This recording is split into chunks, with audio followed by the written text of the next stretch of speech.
My father suggested a matchmaking meeting, and I went with a casual attitude. But when I saw her, who had courageously come to meet me, I felt ashamed of myself. I realized I wasn't ready to express my true feelings to her just as I was then. I'm Michael Williams, 28 years old. Living alone with my father. My mother passed away a few years ago, so it's just the two of us, which can be a bit gloomy. My work was in the construction industry. I worked as an employee at the company where my father was the president. It was during my job search that I decided to take over my father's company in the future. Until then, neither my late mother nor my father ever told me to take over. They let me do whatever I wanted. When I seriously thought about working, I wanted to be as reliable as my father, so I decided to follow in his footsteps. It's not an easy path, he said sternly, crossing his arms, but I remembered he seemed a bit pleased. I started with no knowledge of anything at all. I crammed in skills and knowledge desperately. My supervisor, who acted as my trainer, scolded and yelled at me almost every day, but now he recognizes me as a good partner. My father usually doesn't praise me to my face, but when he's drunk, he called me his pride and joy. I was working hard in my job, aspiring to be like my father, whom I respect. Anyway, Michael, do you have a significant other that you would consider marrying? One day at night, my father asked me after coming back from a business social. Well, no, not at the moment, I replied. I was not very good at talking to women and shy about romance. Because I had been so focused on work, as I got older, it was even harder for me to step into a relationship. He must have been worried about me. Thinking so, I responded casually, then can I talk to you for a second, he prompted. Today, I had a drink with Mr. Thompson of Thompson Construction, a subcontractor, he said. Then my father showed me a photo on his phone. This is Mr. Thompson's daughter. Why don't you meet her for a matchmaking date? A sudden proposal for a matchmaking date. I was surprised that such a proposal would come to someone like me. But I wasn't very enthusiastic about matchmaking. Moreover, I almost burst out laughing, thinking that she was out of my league. She had beautiful long hair and distinct facial features. Her gentle demeanor made her seem like a popular beauty. Such a beautiful woman doesn't need to go on a matchmaking date, does she? I thought my father would laugh and agree, that's true. But my father looked sad and started talking about her, by saying, actually, you know. It turned out that Mr. Thompson's daughter had a hearing disability, and because of that, she herself had given up on marriage. While marriage wasn't everything, Mr. Thompson had muttered today that he wanted her to have a family and be happy. How about just meeting her, he suggested. Honestly, I wasn't keen on matchmaking. But I was attracted to her just from her looks, and she was exactly my type. I added a condition that if we could avoid the formalities of a traditional matchmaking date, well, if we just meet. I replied somewhat indifferently to my father, but inside, I was looking forward to seeing her. On the day of the meeting, Mr. Thompson also said that everyone would be nervous if they were too formal, so we decided to meet in casual attire. Still wanting to look a bit nice, I wore one of my favorite jackets. The place was a fancy restaurant that my father and Mr. Thompson frequent. We had reserved a private room. Arriving a bit early, I waited for Mr. Thompson and his daughter. As I heard the staff's voices from beyond the door, Mr. Thompson and his daughter entered with nervous expressions. We exchanged greetings, but I was captivated by her beauty, which was even more striking than in her photos. She was petite and had sheer skin. Her elegant demeanor was instantly noticeable, and it made my heart skip a beat. Nice to meet you, this is Sophia, my daughter.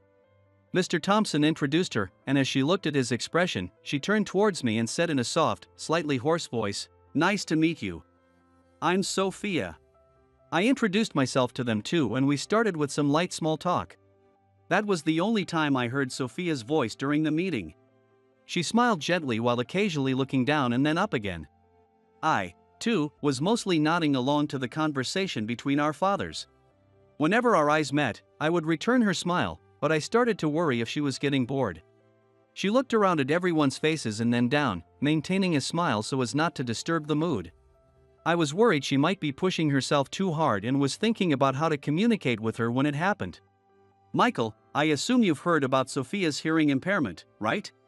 Mr. Thompson's voice, which had been lively, suddenly took on an anxious tone.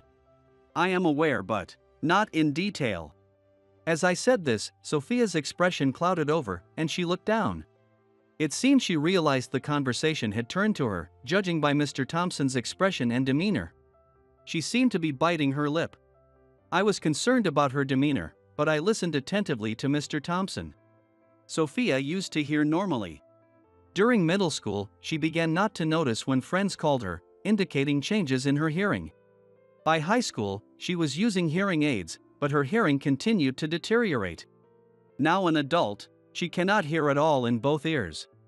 She could speak if she wanted to, but she had become afraid to use her voice and hardly ever spoke up. Even after Mr. Thompson finished explaining, she looked down and kept her lips tightly closed. Worried, I asked, "Sophia, are you okay?"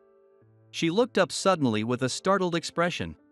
"We can communicate without any problems using that, right?" I smiled and pointed at that. Though I couldn't see Sophia's lap, she probably had something there. She gently placed her phone on the table. On the screen, the words I had just spoken were displayed. Using an app on her phone that converts voice into text, she was listening to every conversation. The reason she occasionally looked down earlier was to check the screen. When Mr. Thompson was talking about her past, I noticed her biting her lip and tensing her shoulders when he was talking about something painful for her, even though she was not supposed to hear the content. I had wondered how she knew what was being said, but I caught a glimpse of the phone she was holding in both hands when I shifted my posture. "You caught me." Sophia typed on her screen and showed it to me. I laughed in response, and she returned the biggest smile of the day. Seeing her bright expression, Mr. Thompson also smiled warmly. "Shall we eat?" My father called out, and we began the meal.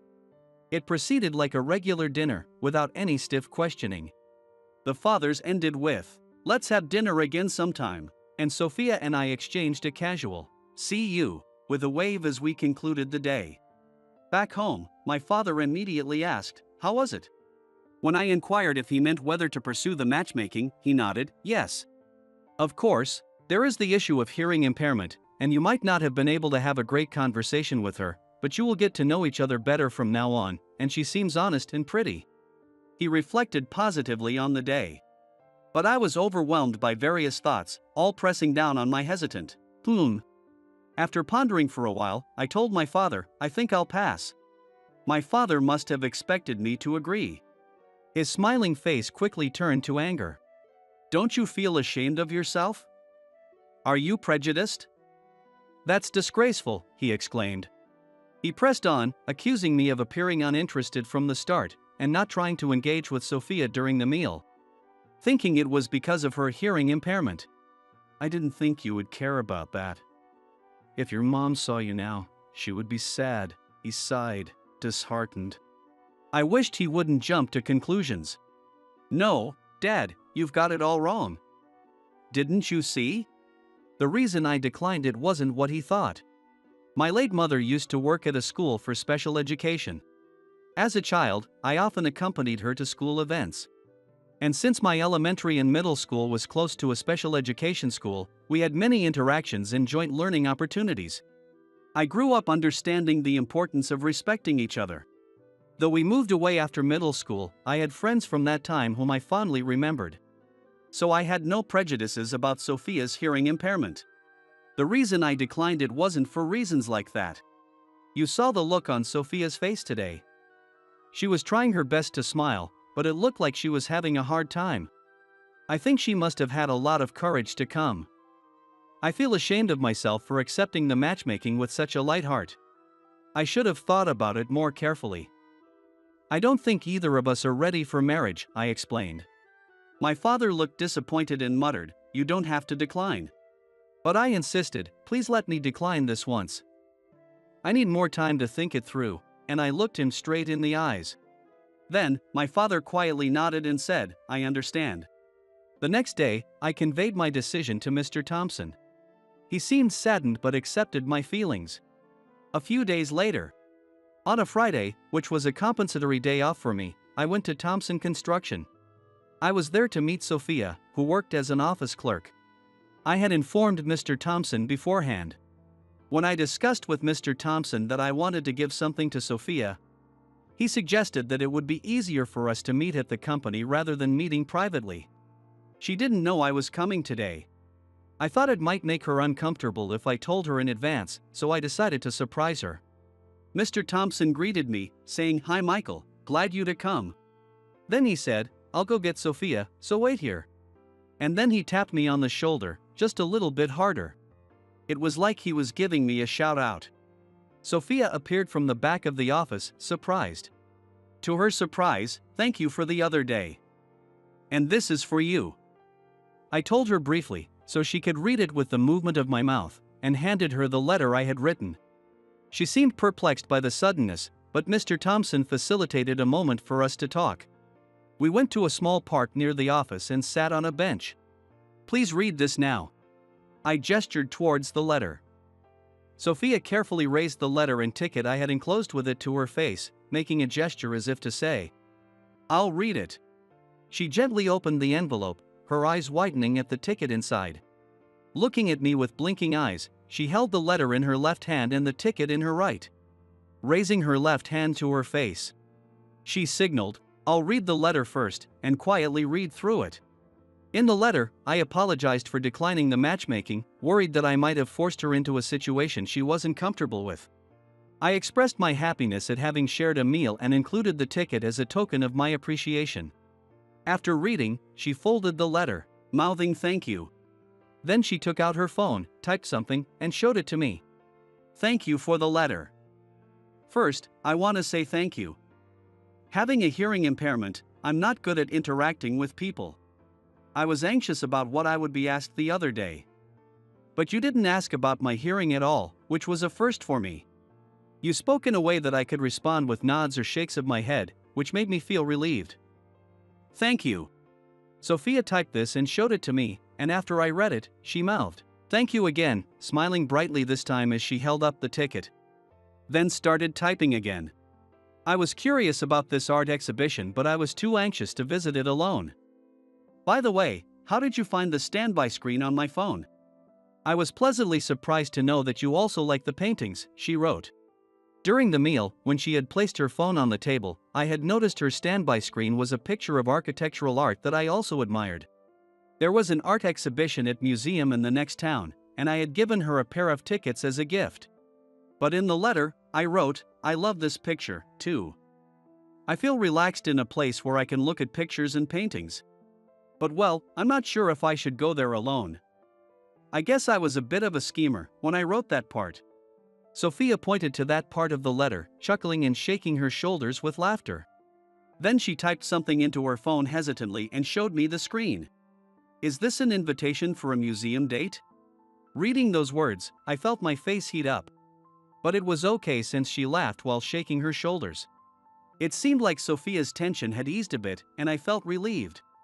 I pulled another ticket from my pocket, and Sophia made a face as if to say, "It's the same one I have," and looked a bit shy. "It's just a place to look around, and if you don't mind, would you like to go together?" My voice was converted into text to her phone. Seeing that, she looked up happily, smiled, and nodded.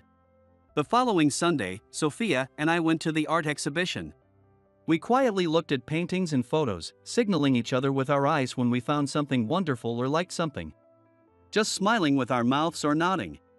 After slowly walking through the museum, we bought coffee from a coffee shop and sat in the outdoor seating area. Today, I had something serious I wanted to share with her if I got the chance. "May I talk about something serious?"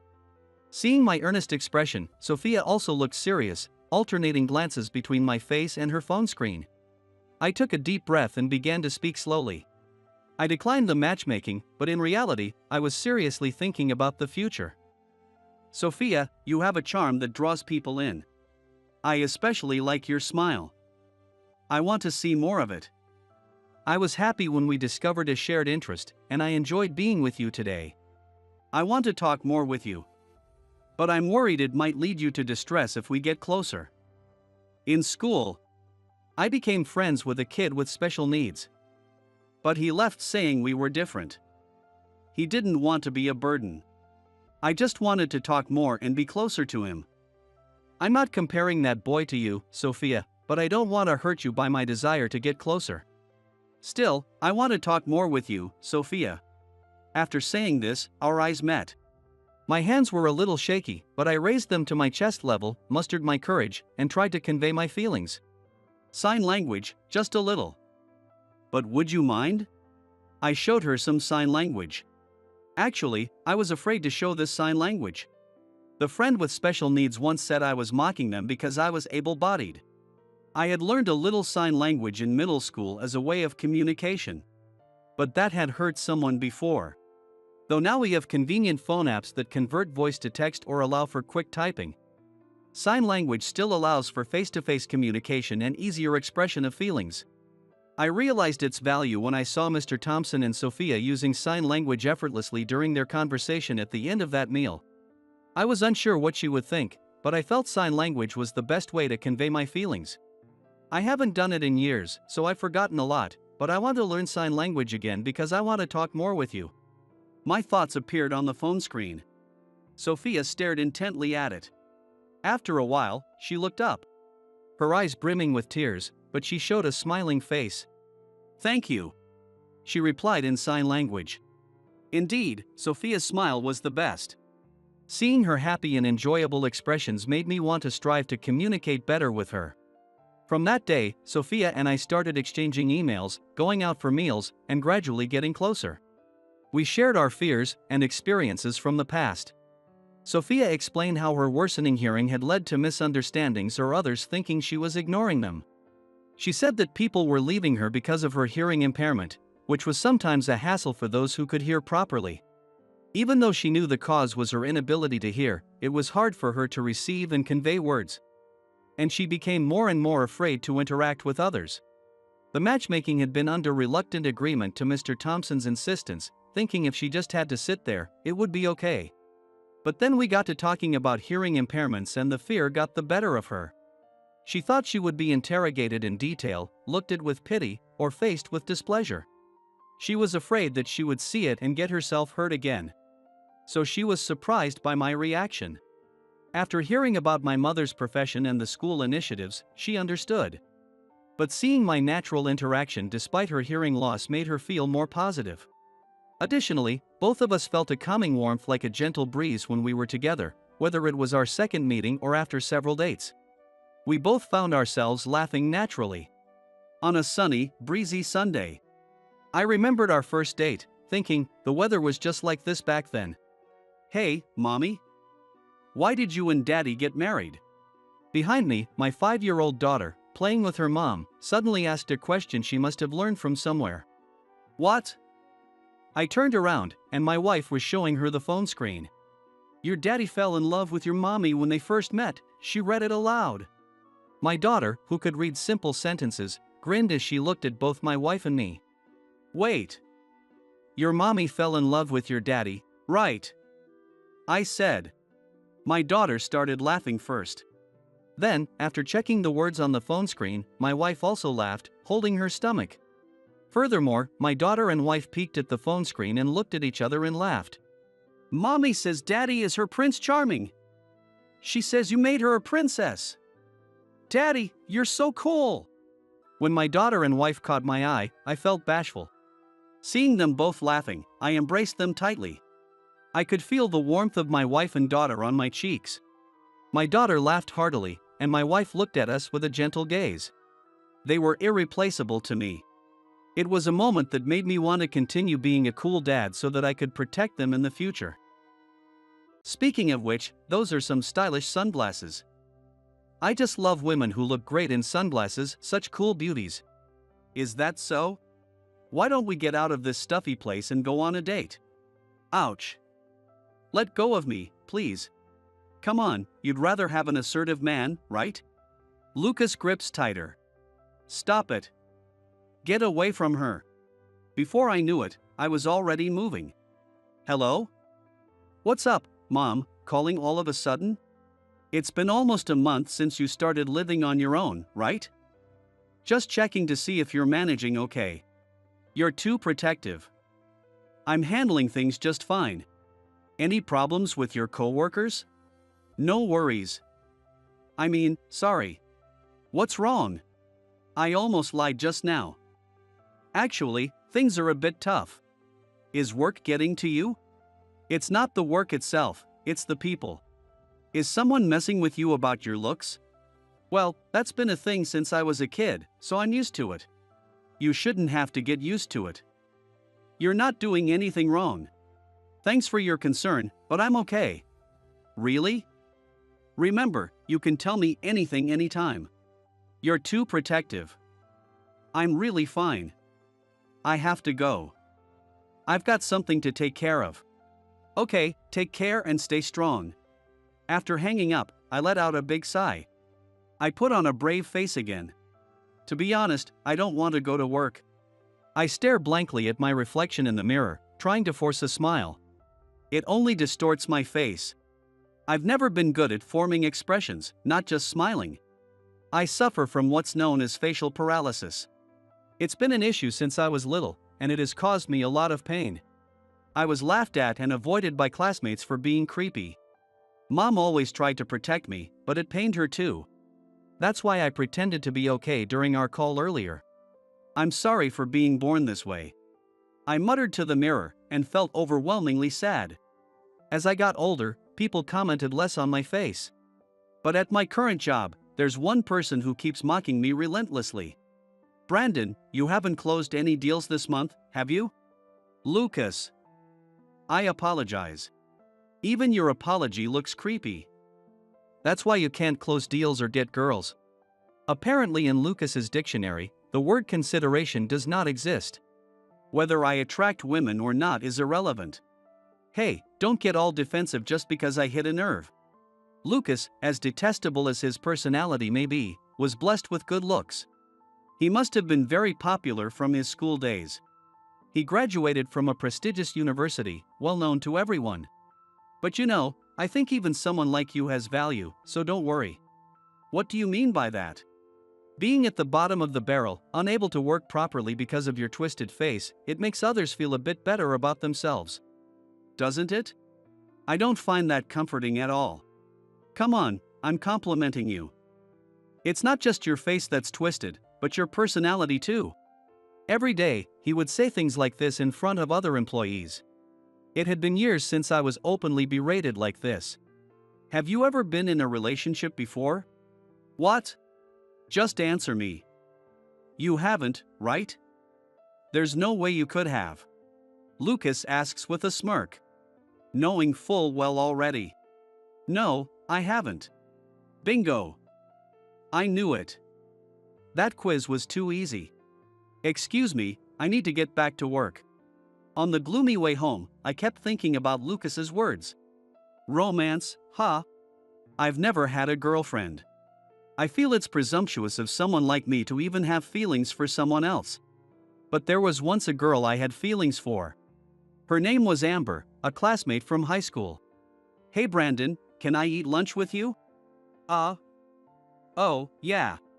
In high school, my facial paralysis caused me to be isolated. I usually ate lunch alone in a corner of the classroom. That's when she suddenly came over to me. Why would you want to eat with someone like me? What? Because I only get to see your true face when you're eating lunch. Well, I usually wear a mask, so... Yes, it's a rare opportunity, so we have to make the most of it. You should probably stop, you know? What? Why?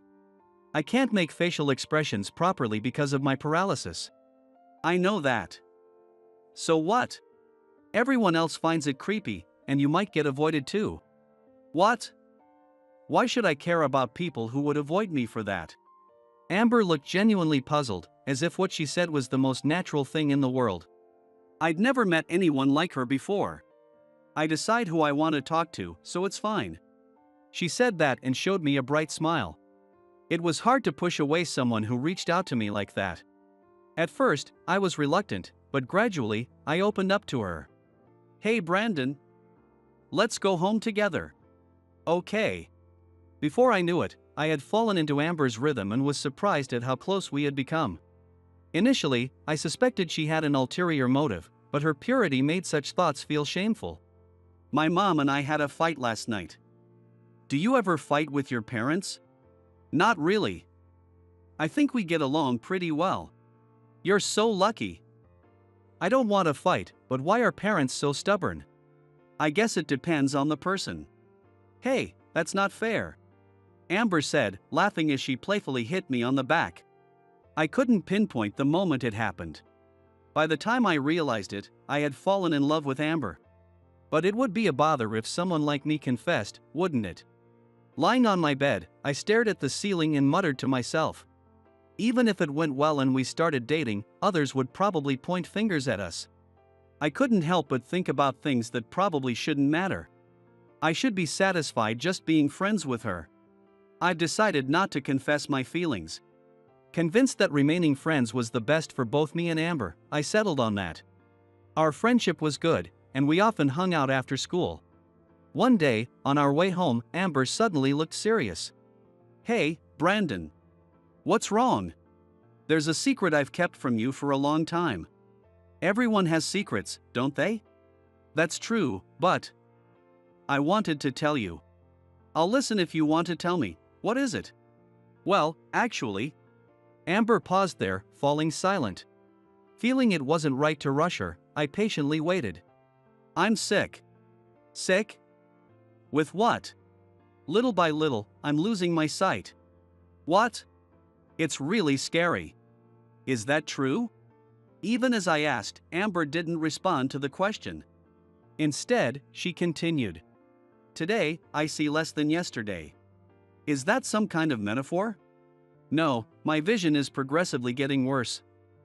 Maybe by tomorrow, I won't be able to see anything at all. How can I? I didn't know what to say. Saying it's going to be okay felt wrong. Blaming her for not telling me sooner also seemed absurd. Not knowing the right thing to do, I looked down. Just kidding. What? There's no way that's true. It's a joke, obviously. A joke? A girl like me, always so cheerful, turns serious and you believe it? It's like a prank. I see. Though Amber said it was a joke, I realized that the illness was real. She would never make a joke that could upset someone. She must have sensed my distress and turned it into a joke. I should have said something clever, but I didn't have it in me. This would remain a regret in my mind. Yet, Amber's cheerful nature managed to turn my complex about facial paralysis into something positive. Because I can't properly make expressions, misunderstandings are an everyday occurrence for me. What? I think it makes you look intelligent, like you're cool, which is really attractive. I've never been told that before. It doesn't matter what others think. It's what I think that matters, Amber said confidently. Looking at her face, I felt like everything was going to be alright. It's strange.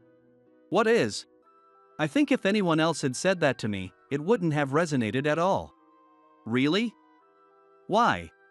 I might have even gotten angry. I might have said, "You don't understand my struggles, don't make such carefree and insensitive comments." Oh, I'm sorry. No. There's no need for you to apologize. Really? Actually, I feel energized by you, and thanks to you, I've definitely become more positive. I'm glad to hear that, but well, it might be hard to tell from just my expressions, since I have facial paralysis. That's not true.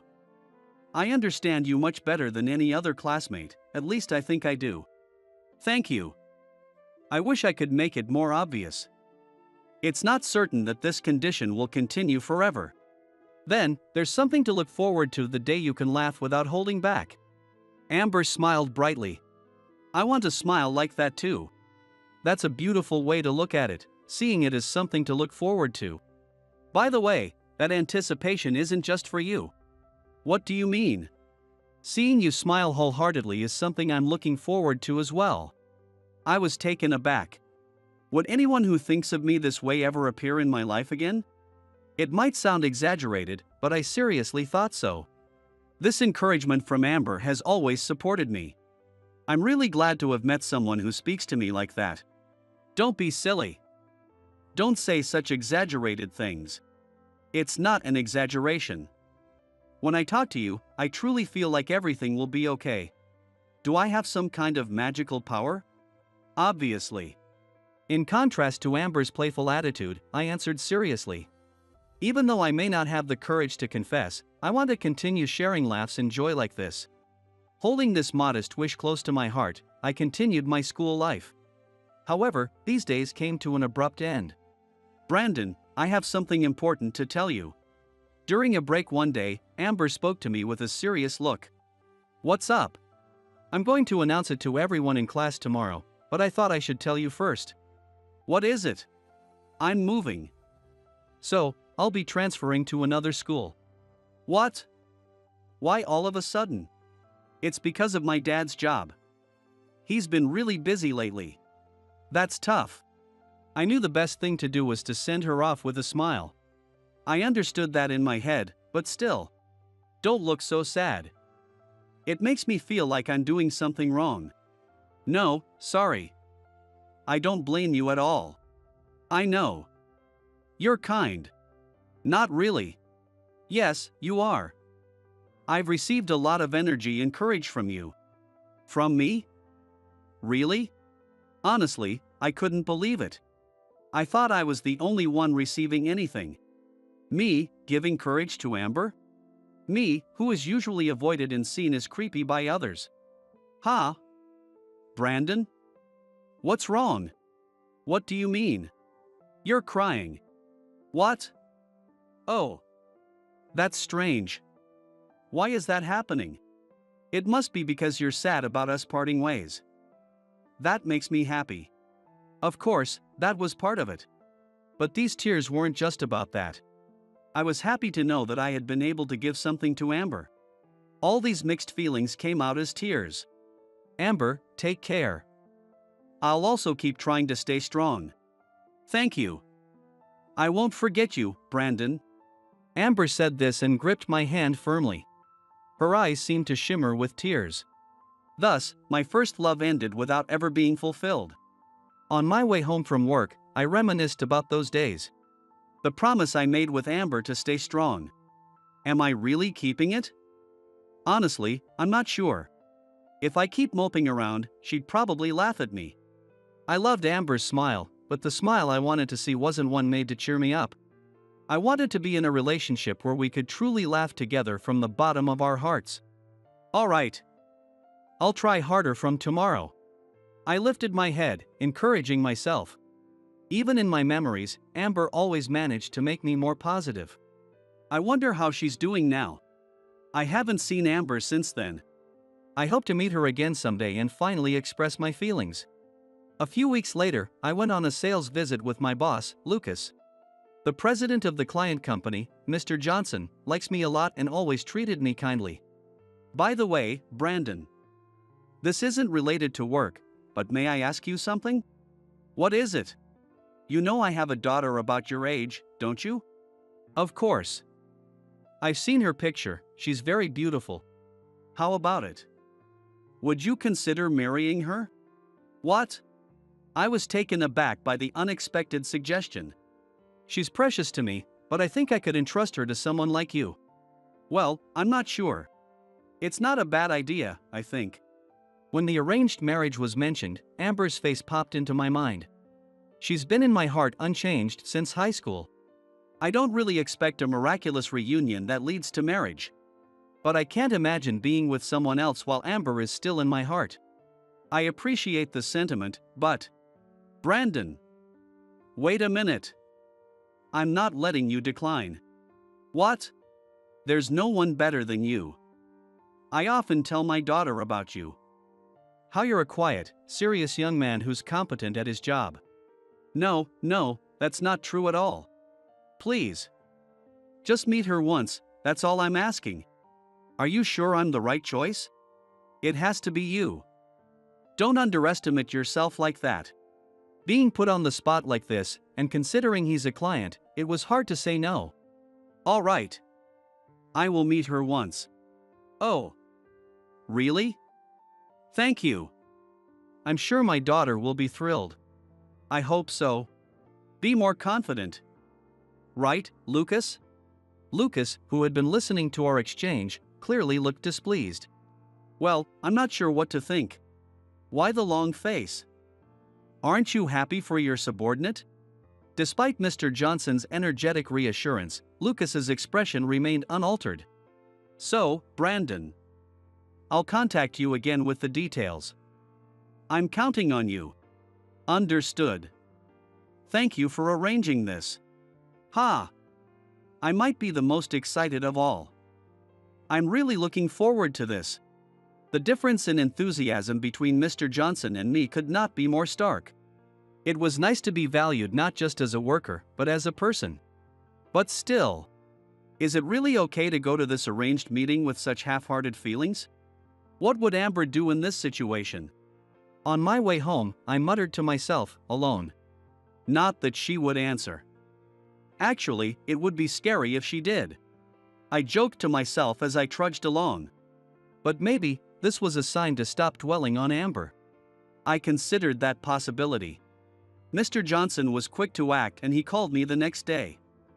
Brandon, it's set for Saturday the week after next. Are you free?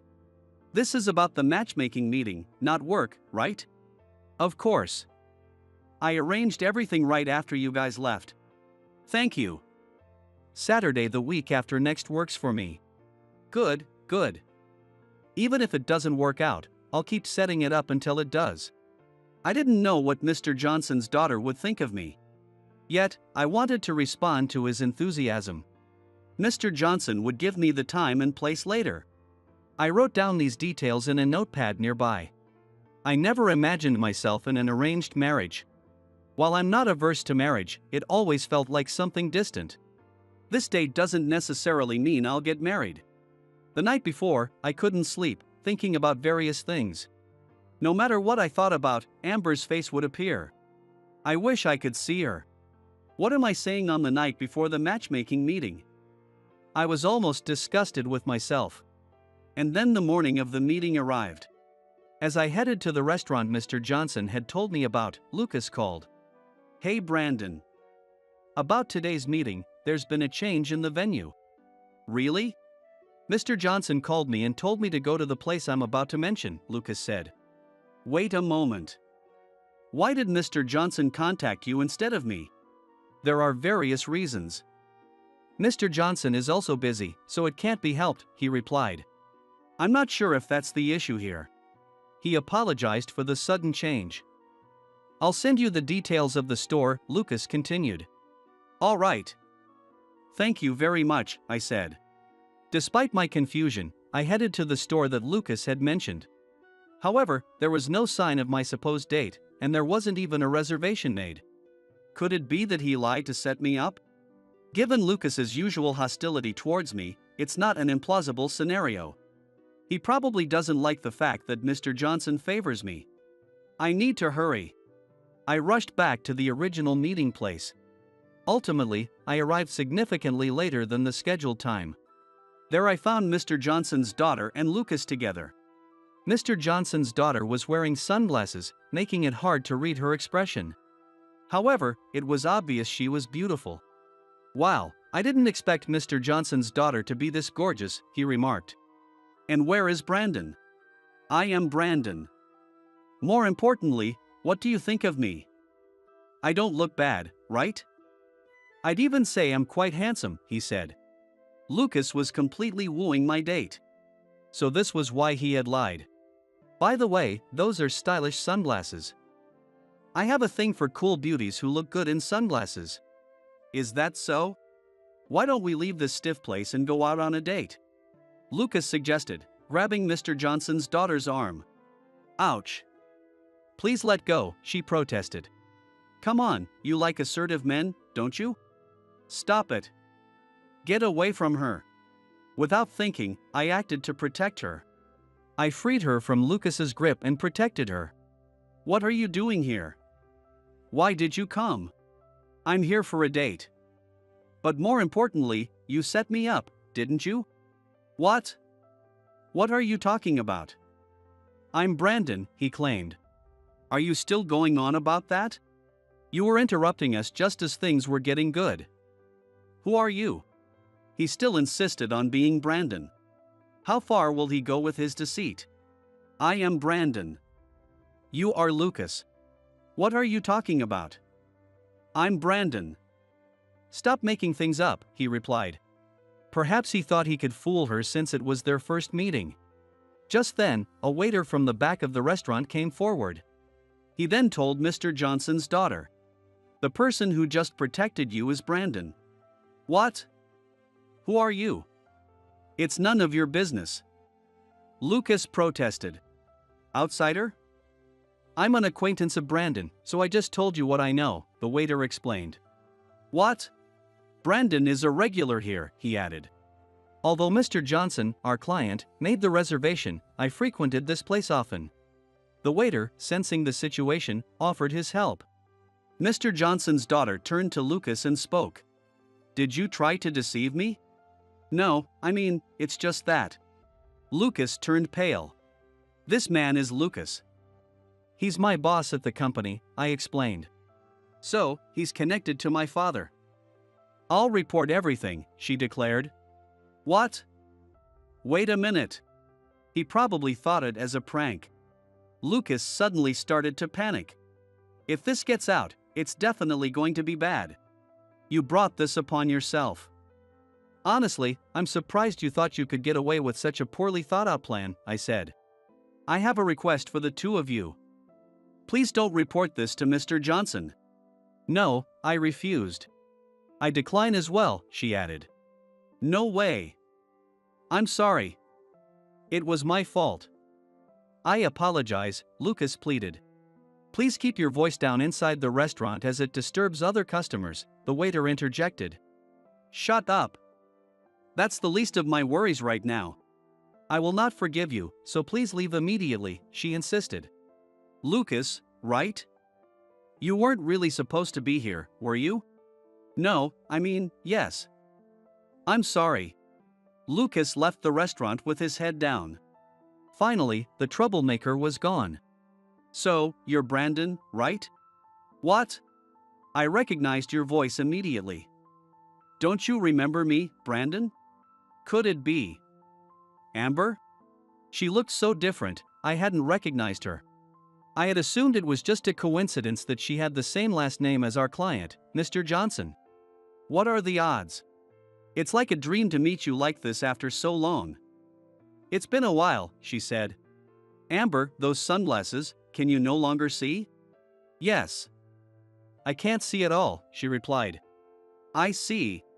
Unsure of what to say after such a long time, I was at a loss for words. Amber had become so beautiful, almost unrecognizable compared to our high school days. Suddenly reunited, I was overwhelmed with various emotions. It might not be the right time to say this, given it's our first meeting in a while, but what is it? "I've always liked you since high school." "No, I still like you just as much." I finally confessed. Even without hearing her response, a sense of relief washed over me. It felt as if a blockage had been cleared. "Even if you can't see, I'll be your eyes. That's why I want us to be together." Strangely, I felt no embarrassment. Because I meant every word of it. "I'm happy." "Thank you, Brandon," Amber said, tears streaming down her face. "You know, it's true I've lost my sight, but that's made other things more visible," she added. "What?" "I can see the purity of your heart more clearly now." "I knew it since high school," she revealed. "Amber, I've liked you since high school too. Please, let's be together." "Really?" "Yes." I couldn't help but jump for joy. The familiar waiters led the applause. Who would believe such a miraculous turn of events? Thus, Amber and I began dating. Later, thanks to our report, Lucas's scheme was exposed to Mr. Johnson. "You dared to interfere with my daughter and Brandon's meeting." "Ah. I'm so sorry. I will never forgive you." "I'll also report this to your company, so be prepared," Mr. Johnson threatened. "Mr. Johnson. Please have mercy." "Not a chance. Don't ever show your face to me again." The recent chaos triggered a series of problems for Lucas. It came to light that he had often made fun of my facial paralysis. As a result, he was fired from the company. Lucas tearfully left the company. Afterward, he moved from job to job, but his high pride led to repeated conflicts with his bosses, resulting in him being fired again and again. Now, he apparently lives in a rundown apartment, depleting his savings and subsisting primarily on a diet of cabbage. Why has it come to this? Brandon is happy, and yet, why this disparity? Tearfully, he stuffed his mouth with the tasteless cabbage soup. Though it's his own fault, I hope he finds a way to reform. Amber and I continued to date smoothly, visiting various places together. We made more memories, filling the gap from the time we had been apart. On our second year of dating, I decided to propose. If you're okay with someone like me, please stay with me forever. Surrounded by many well-wishers, we got married. Happiness was at its peak with the birth of our child. During our first family photo session, I noticed something. Hey, this picture. What's up?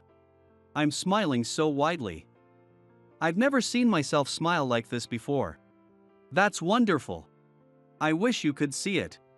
I can't see it, but I somehow understand. Amber said, squeezing my hand. This photo of our happiest smiles remains displayed in our entryway. Every day before work, I gaze at this photo and savor our happiness. Have a good day. Work hard. Thank you. I'll do my best today. With a positive attitude, I opened the door. Having a family gave me the strength to keep striving no matter what. That's how I felt. 5 years had passed since then, but Kelsey was still stunningly beautiful. Excited about the reunion with my ex-girlfriend, I couldn't sleep that night. Here's to Tyler's birthday and our reunion, cheers. With that, my friend Josh called for a toast, and everyone simultaneously raised their glasses. Feeling a bit ticklish inside, I joined in the toasting with everyone, and then took a sip from my glass of gin and tonic. Let's drink up and celebrate today. As I exchanged smiles with Josh, I felt truly blessed to have such good friends. I'm Tyler, a 30-year-old single office worker.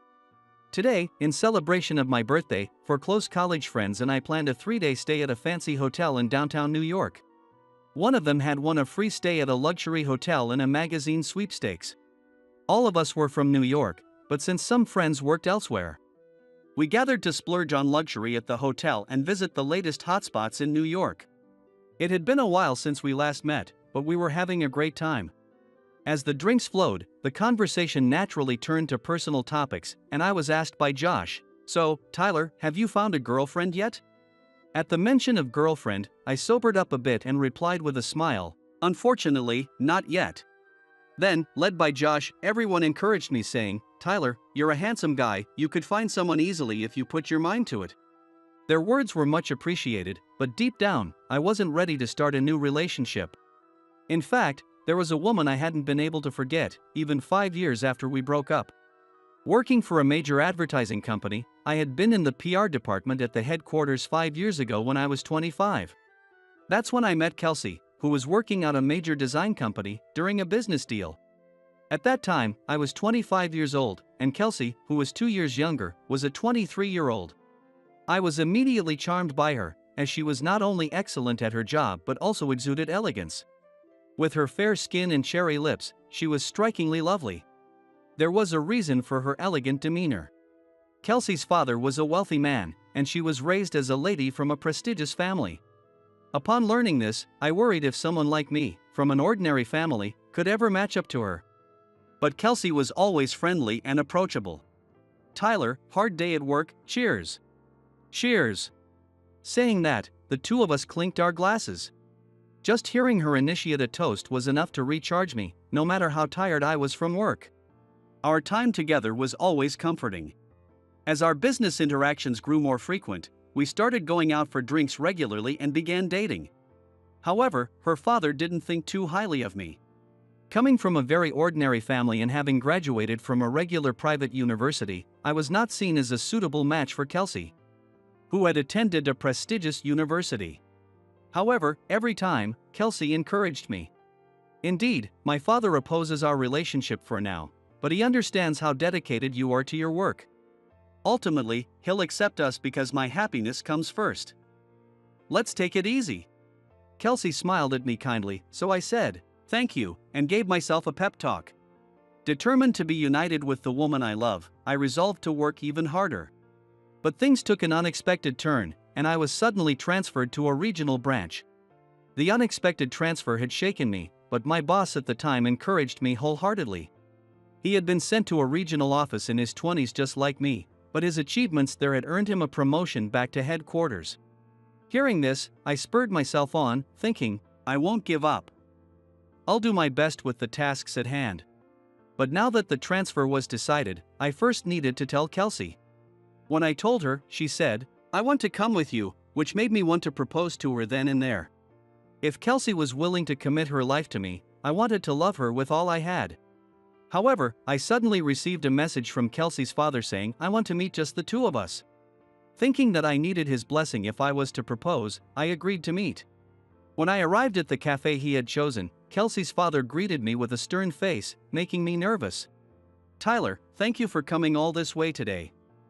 I apologize, but as a father, I must ask you to break up with Kelsey. Oh no. I knew he was opposed, but I couldn't let go of Kelsey just yet. As I was about to argue, Kelsey's father started explaining his reasons. My wife was recently diagnosed with a severe illness and given a limited time to live. Kelsey doesn't know yet.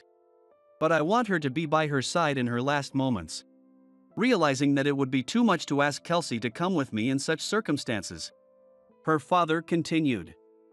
Kelsey has her own career, and I want her to marry someone suitable. Hearing this, I felt a stark awakening. I had been selfish, but as her father mentioned, Kelsey had built her career where she was. It would be wrong to disrupt her life when I wasn't even guaranteed a return to the headquarters. Finally, Kelsey's father said, I'm sorry, but I'd like you to keep quiet about our meeting today to my daughter, and then he left the cafe first. Though I had been determined to be with her, I now felt a sense of despair that it might never happen. Perhaps I was not the right match for Kelsey after all. Without telling her about the meeting with her father, I broke up with her, and she was initially shocked. Did I do something to make you hate me? Seeing her light brown eyes moisten, I felt a tightness in my chest. I couldn't hate her. I still truly loved Kelsey. That's why I had to break up with her. Sorry, but with the transfer to the regional office, I'm pretty shaken up.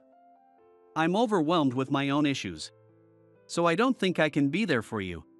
Kelsey simply said, I understand, and ultimately accepted the breakup. But even after 5 years, I still couldn't forget her, nor had I fallen for anyone else. As I was drinking, thinking of Kelsey, I couldn't get as drunk as I hoped.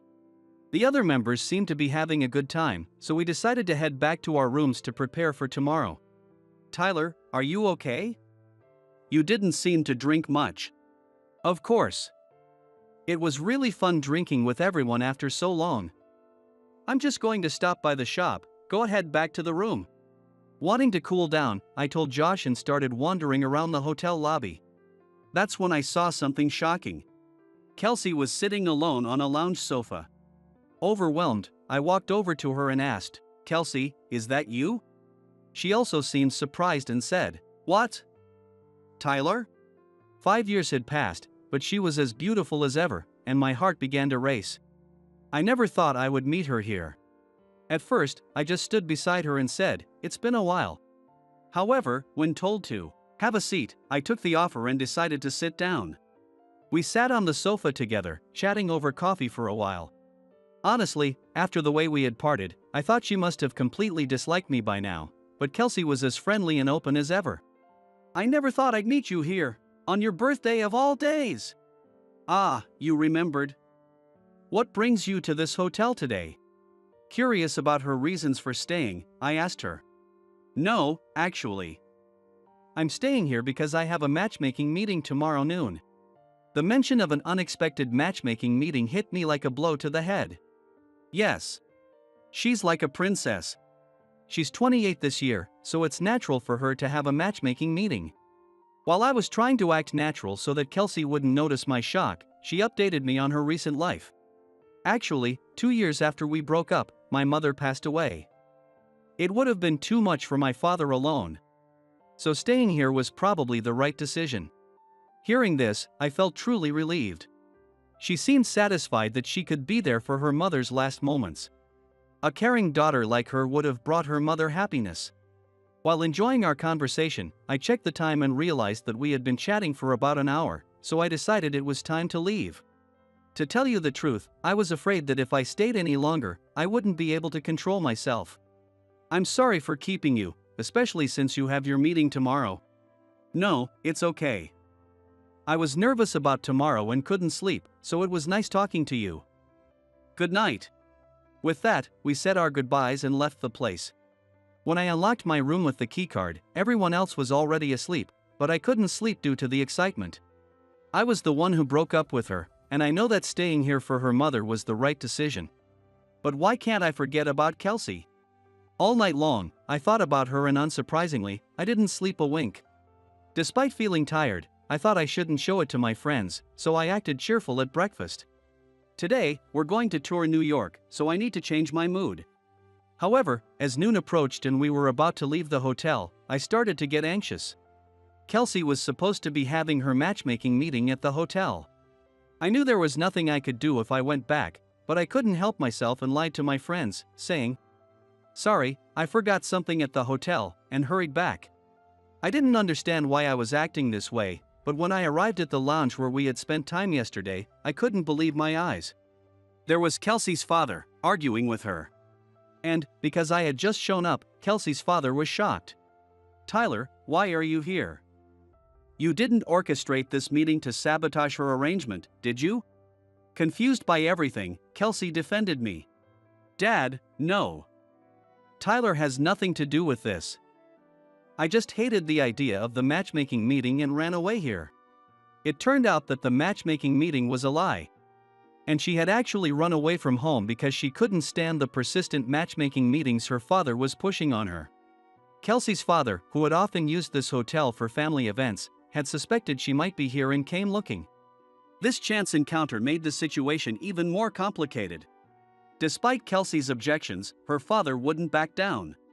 "The man from the matchmaking meeting is wealthy, so you wouldn't need to work like you do now. Your late mother also wanted your happiness more than anything, so you should accept this proposal." "No. I don't want a marriage like that. Why are you forcing me into this now when you supported my career until now? After breaking up with Tyler, I've poured everything into my work, and I can't just give that up." Her words made my heart race. I hadn't realized she had been so devoted to her work. I disagree with forcing her into a matchmaking meeting if she was so against it. I also oppose the matchmaking meeting if Kelsey isn't keen on it. But my words seemed to backfire in the emotional turmoil. "You have no say in this. Didn't I tell you before? A man who gets sent away like you isn't suitable for Kelsey and can't make her happy." "What? Dad, you said that to Tyler?" Overwhelmed by emotions, Kelsey was appalled that her father had revealed the truth he had intended to keep secret. That's when I decided to reveal the truth too. About that.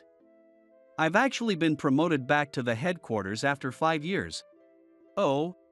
As expected, both were greatly surprised. Kelsey's father was so shocked he was speechless. I then explained everything. Even after we broke up, I couldn't forget Kelsey. So I worked relentlessly and, as a result of securing a major deal, I was recognized and I am now returning to the headquarters. Of course, I didn't expect we could get back together. But becoming a man worthy of her and approved by you, sir, was my only goal for the past 5 years. Yes, ever since then, I had been waiting for an opportunity to return to the headquarters. And to celebrate my return and my birthday, I was celebrating at the hotel with my friends. As Kelsey teared up from the impact of my words, her father, with a solemn expression, began to speak. "I see. Kelsey, Tyler. I apologize for losing my composure earlier. I'll be staying at this hotel tonight to cool down. Afterwards, I'd like to have a proper discussion with you, Tyler, if that's all right." I hadn't expected Kelsey's father to want to talk again, just like 5 years ago. Kelsey looked worried when she heard this, but I was already planning to stay another night at the hotel, so of course, I agreed. Later that evening, when I returned to the hotel and explained everything to my friends, they were surprised but warmly saw me off. "Meeting your ex on your birthday, that must be fate. Hang in there, Tyler. Thanks, everyone." I thanked my friends, including Josh, and began preparing to meet Kelsey's father at the bar he had designated. I was determined to fully commit to reuniting with Kelsey, the woman I love. After a light dinner, I headed to the bar where Kelsey's father was already waiting. As I approached him in the dimly lit bar, he encouraged me to order a drink. Once our orders arrived, Kelsey's father slowly started on the main topic. "Tyler, I truly apologize for my behavior earlier. I had no idea you cared so deeply for Kelsey." Seeing him calm and able to discuss things put me at ease. He was heated because he cares so much about his daughter. "It's okay. Either way, it was good that Kelsey stayed with her mother." Yes. Despite her busy work, Kelsey fully supported her mother. "My wife in heaven surely wants nothing more than her daughter's happiness. That's why I've come to realize that you are the only one for her." Hearing that, I couldn't help but smile broadly. "You mean?" "Yes. I'll permit you and Kelsey to marry. Please, take care of my daughter." Then, we toasted with our glasses and decided to drink and talk together. Though the alcohol was tough on my sleep-deprived body, I wanted to celebrate this night with good spirits. I had never thought that my feelings over the past 5 years would come to fruition, and the joy was even greater because of it. Moreover, once we started drinking, I was surprised at how easily I could speak frankly with Kelsey's father. I had always thought of him as a strict man, but in reality, he was cheerful and a kind father who deeply cared for his daughter. We drank heavily together, and by late night, stumbling back to the hotel room, arm in arm, Kelsey was astonished at our state. "I can't believe you guys got this drunk." To really understand a future son-in-law, one must share a drink and talk. "Right, Tyler?" "Exactly, father." Yes, both of you should rest now. We have to check out tomorrow, so don't oversleep." As Kelsey went to get some water to sober us up, her father looked me in the eyes intently. "Tyler, I'm truly sorry. I've been a poor father, but please take care of Kelsey." No matter how drunk I was, his sincerity was painfully clear. All the quarrels have been swept away by the liquor. And yes, with pleasure. And so, even in our drunken state, we finally reconciled. When I returned to the room and I reported to Josh and the others that I had received approval for our marriage, everyone was thrilled. "Let's drink to celebrate," Josh exclaimed. So, as I expected, we drank ourselves to death that day. Thus, after a reunion spanning 5 years, Kelsey and I were reunited. Kelsey, too, had not been able to forget me while she cared for her mother and had spent all this time alone. Now back at headquarters, we were both ready to engage in fulfilling work again. How do you find being back at headquarters after 5 years, Tyler? There are still things I'm getting used to, but now that I'm back, I'm going to give it my all. That's the spirit. Let's both work hard for our ideal wedding. As Kelsey smiled, a diamond engagement ring sparkled on her ring finger. I was determined to work my hardest to make my beloved woman happy and prepare for our wedding. "I need to assess whether you are suitable to be our guide," he said. One day, a man named Michael, the director from our headquarters, came to inspect my branch office. He was a firm believer in the importance of educational background and immediately started evaluating me, the person assigned to guide him. "Assess?" "Yes." "Which university did you graduate from?" I'm sorry. I only have a high school diploma." As I responded with some confusion, Michael's face turned red with anger. "What? A high school graduate is the tour guide?" "Yes, that's right." "Is there a problem with that?" "It's absolutely unacceptable for someone like you, a mere high school graduate, to handle this." "How impolite." "Excuse me? I graduated from T University and now I'm the director. If you're going to assist me, call someone with a better education that matches mine."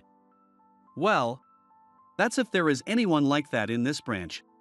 Michael smirked and repeatedly insulted me in a blatant manner. Just then, his phone rang. The caller was someone unexpected. "My name is Oliver. I'm a 26-year-old office worker. Ever since I was small and physically weak, I was often bullied during my elementary school days. Looking back as an adult, those incidents don't seem so terrible, but back then, I was too timid to speak up and often found myself succumbing to the more assertive kids. I couldn't communicate well. I remember my school days. I was always pestered by a boisterous classmate who was considered a leader. "Hey, Oliver. What is it, Jack? You were good at math, right? Yeah, sort of. I forgot my homework and I'm in a real bind. Can I borrow your worksheet for a bit? But last time you didn't return it after borrowing. Really? Well, never mind that. I'll copy it and return it on time this time, promise. Come on, help me out. But... Arg. Stop being so annoying. I'm just asking to look at it. Intimidated by his anger, I eventually handed over the worksheet. Alright, make sure to return it by third period math. Yeah, sure thing. Thanks a bunch. As soon as he got the worksheet, he returned to his seat with a grin, spouting smooth talk. I would always watch his back with resentment. This happened repeatedly. Because I was small, I was told I couldn't eat much and often had my milk or bread taken during lunch, or I was forced to do their cleaning chores. I couldn't refuse any of it because of the pressure. Whenever this happened, I would go home nearly in tears and be comforted by my mom. While my mom was always supportive, my dad was strict. Whenever he came home late at night and heard from my mom about the bullying at school, he would come to my room to lecture me. Oliver. I heard you had a rough time at school again today. Yeah. Jack was terrible. Today he forced me to do his duty, even though I had cram school. I see. And what did you say to Jack? Huh? Did you clearly tell him, it's your turn to do it, so you should be doing it? I couldn't possibly say that. Jack is bigger and louder. Listening to my excuses, my father quietly shook his head. Oliver, I always tell you. It's very important to clearly express your thoughts to others. I know that might be true, but still. Staying silent is just like not having any opinions or will of your own. You do have thoughts and feelings, don't you, Oliver? It's all this enduring that makes things tough, my dad said. Yeah, I replied quietly. You need to communicate that to your friends properly. Do you think I can? Of course. Even Jack will understand if you explain it properly. It's important to convey what you dislike and what makes you happy. Wouldn't you be happier knowing what your friends think of you? Yes, that's true. Don't worry. You can do it. Repeatedly receiving this advice from my dad, I gradually became able to clearly express my feelings to those around me. Despite my initial reluctance. Eventually, Jack began to understand when I spoke up clearly, and by the time we graduated from elementary school, we had developed a good friendship. Not only with Jack, but I think my communication with all my classmates improved. Looking back, if I didn't speak up, people wouldn't know what I was thinking, and they would assume I would take on any request, branding me as the nice guy who couldn't say no. I realized I had just been retreating into my shell, playing the victim without expressing my own opinions. And I was able to squarely face and improve on my issues. All thanks to my father's teachings. Then, through middle and high school, I made many friends, and unlike my elementary school days, I became someone who could clearly express his own opinions, and I noticed a significant change in how my peers viewed me. I was entrusted with roles like class representative, student council member, and festival committee member. I could talk to anyone without hesitation, and my straightforward attitude earned me respect and trust from both teachers and classmates alike. While most of my classmates aimed for college, I chose to work right away. I knew what I wanted to do and wanted to gain experience as soon as possible. I joined a mid-sized trading company dealing with electronic components. They had major manufacturers as clients. From components for household appliances to parts for factory machinery, the company handled a wide range of products and was quite large. This company, led by President Anderson, who also had only a high school diploma, didn't judge people based on their educational background but valued each employee's motivation and attitude towards work, making it a great company to work for. Thus, I was assigned to a branch near the capital and started my job with great enthusiasm from day one. As a newbie, I willingly took on tedious tasks and miscellaneous duties from other departments, learning various jobs on my own and refining my processes once I mastered them. Looking back, the work was tough, but the joy of learning overshadowed the hardship. I would arrive at the office earlier than anyone else to clean, spend afternoons visiting clients, and stay late at night to handle office tasks and process invoices, nostalgic now. I also studied extensively at home to memorize a vast amount of information about parts. My first year was incredibly challenging but fulfilling. 8 years have passed since then, and my work at the branch was recognized, and I steadily built my career. The corporate relationships I had established as a newcomer expanded, turning several clients into crucial accounts for the company, and recently, I've been invited to more meetings and reporting sessions for all branches, leading to very busy days. This morning, I attended a strategic sales meeting at the headquarters with top performers from all branches. The meetings, where we discuss company challenges and strategies every 3 months, are immensely meaningful and enjoyable. And I always look forward to them. I bring back good practices and improvement suggestions from various branches to my branch to enhance our work. In the evening, after the meeting ended and I returned to the branch, I heard an unbelievable story from a colleague who had attended the meeting with me. Man, today's meeting was pretty interesting, wasn't it? Yeah. Do you think we could host a golf tournament and secure several sponsorship deals like they talked about? Maybe we should pitch the idea to our manager, David. I need to practice my golf skills, though. But man, the attitude of the people from headquarters today really pissed me off. Really? I was surprised. I hadn't noticed any such attitudes from the headquarters staff. According to my colleague, they consistently look down on the branch office employees. Didn't you notice? Even today, while you and the others from the branches were presenting your results, they were leaning back and snickering. Now that you mention it. But why? Did I say something weird? No, it's not about what you said. They look down on all branch employees. What? Why? Well, you know how there are many high school graduates at the branches? It seems they don't really value our work, thinking it's lower level just because of where we come from. That's ridiculous. I heard this from a former supervisor who transferred to headquarters last year. In meetings, they just scoff, but if you're at headquarters, you can't help but hear all the derogatory comments about branch employees. Seriously? When they talk about us, they just dismiss them as incompetent and make fun of us. Sometimes, they even deliberately postpone answering inquiries from the branches, even when they could respond immediately. It's really causing problems for our work, my colleague explained. What? Even that time? Hearing this, I felt indignant. It wasn't the first or second time I found myself worrying, why is this taking so long, while coordinating work with headquarters? Apparently, there's a pervasive belief at headquarters that they are the elite and superior, leading them to look down on branch employees. This attitude is reinforced because many branch employees have only high school diplomas and there are more people working shorter hours, which leads them to mistakenly think they're just taking it easy. Hearing this, I decided I needed to clear up this misunderstanding with the headquarters staff. After the next meeting at headquarters, I secured some extra time to present the performance of all the branches.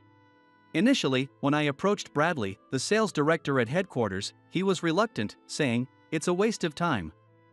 However, after repeatedly arguing that ignoring the disdain for branches was detrimental to the company, he agreed to give me the time.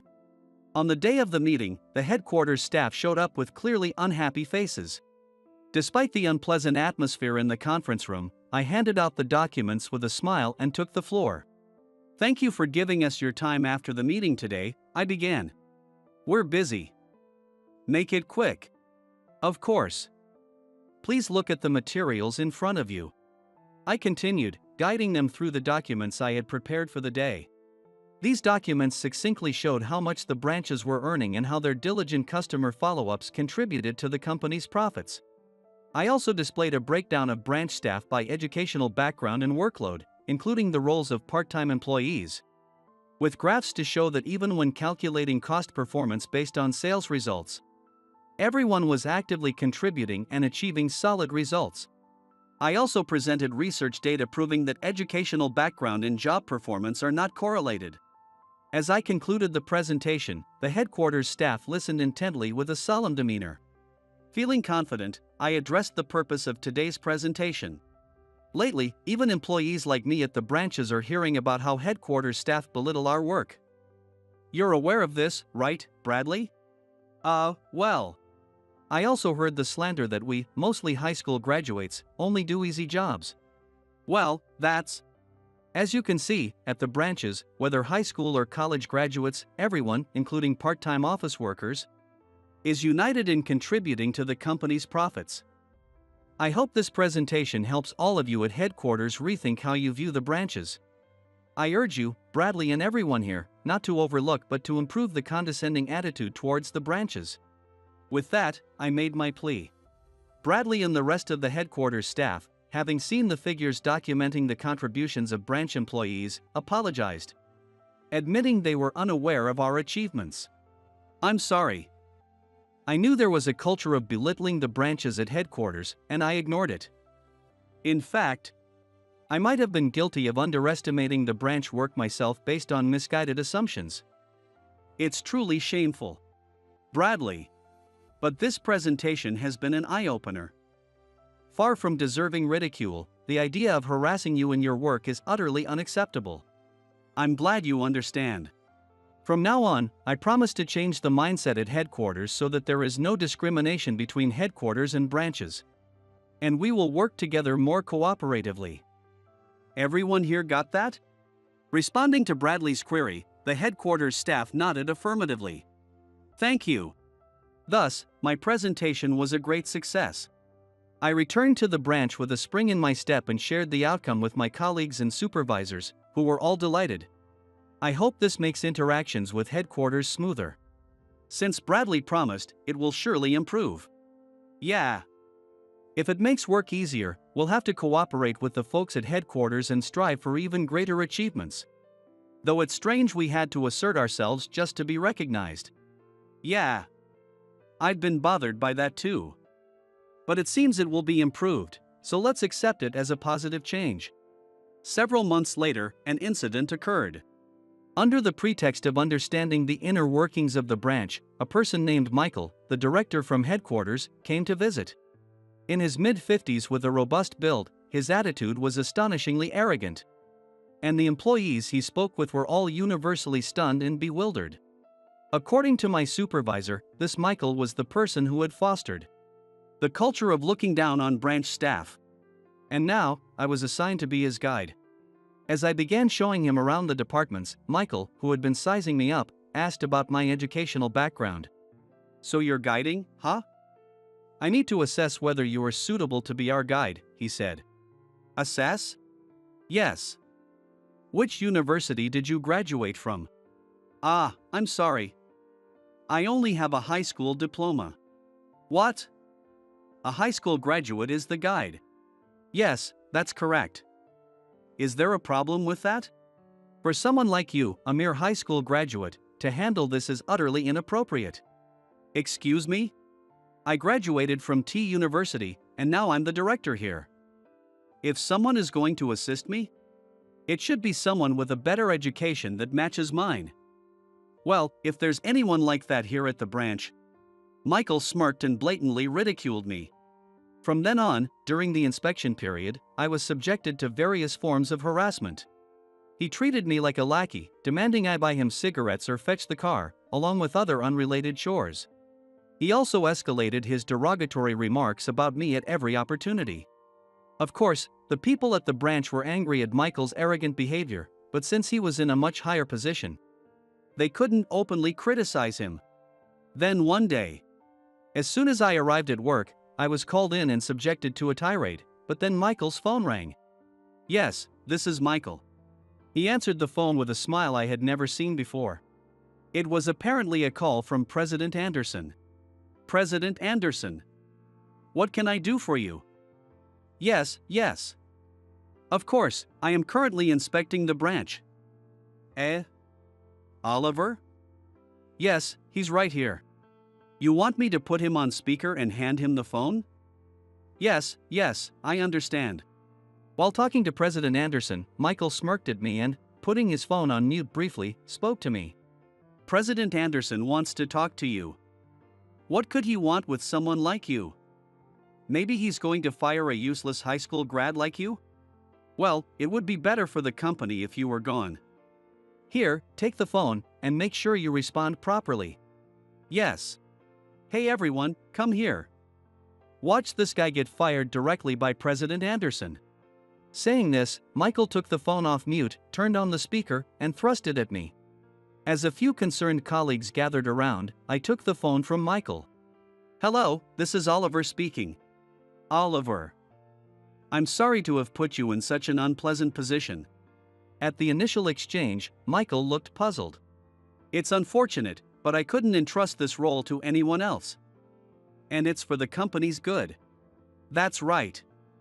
Thanks to you, I've come to understand the reasons for the bad atmosphere at headquarters." I didn't want to believe it. But it's regrettable. Everything I've reported is as I've observed firsthand over the past week. One should have capable sons like you. At President Anderson's words, Michael, who had been smirking confidently, suddenly turned pale with shock. In fact, I was President Anderson's son. My desire was to succeed my father and further grow the company. That's why, instead of going to university, I chose to gain work experience by joining the company. Having worked from the ground up at the branch, I had recently started to frequent headquarters and reported the negative atmosphere there to my father without concealment. "So, you're President Anderson's son?" "Yes. I have been at this branch as part of my training, but I cannot tolerate the disdain shown by headquarters staff toward the branch. And I have reported your behavior as one of the causes." "What?" As Michael turned pale, I smiled smugly. "You've ridiculed me a lot, haven't you? Saying a high school graduate was incompetent. If I can't work, I should at least go buy your cigarettes." "Right. You were joking about getting fired by President Anderson." Well, I'm terribly sorry. I didn't know. I would never have said such things if I had known." "So you wouldn't have said it if you knew I was President Anderson's son?" "Of course not. Don't be absurd. Judging people only by their educational background or title, and you'd ridicule them if they weren't the president's son. No one deserves to be treated that way. Please, forgive me." Michael collapsed to the ground, trying to appeal to me pitifully, but I brushed off his hand. Then, still on speaker, President Anderson's calm voice could be heard.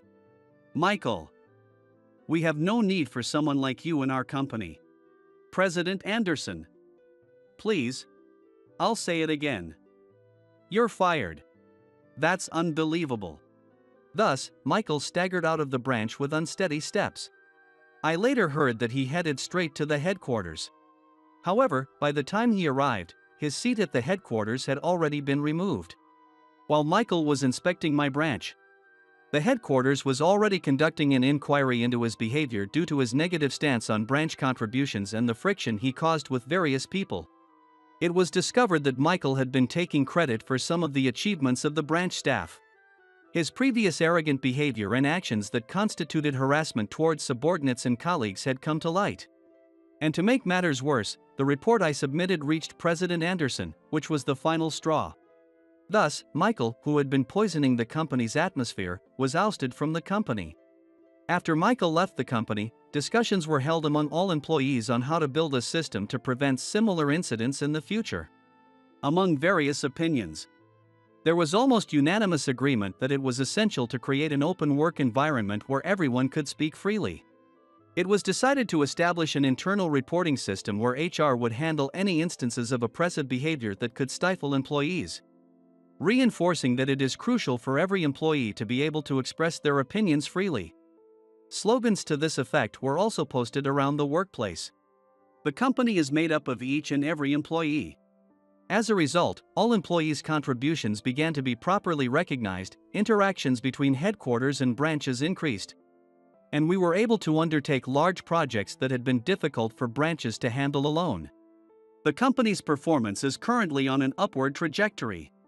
I intend to continue expressing my opinions clearly, listening attentively to others, and fostering mutual understanding to maintain positive communication.